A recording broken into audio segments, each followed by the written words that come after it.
How to fix Faceit Not Loading on Android. Hello everyone, welcome to this channel. I'm Emily and I'm here to help you out today. So without any delay, let's get started. So first of all, launch the Play Store application on your device and search for Faceit application. So as you can see, there's no option of update, which means we have the latest version of the Faceit application on our device.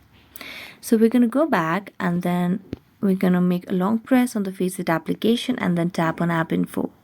As you tap on App Info, it will lead us to a new page where you'll be able to see the option of Clear Data at the bottom right corner of the screen. So tap on Clear Data and then tap on Clear Cache and then tap on OK. If it's possible, you can delete all data as well, but I'm not going to do so.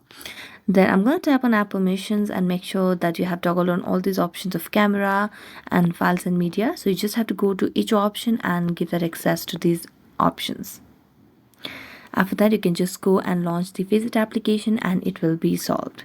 So thank you so much for watching this video. See you next time.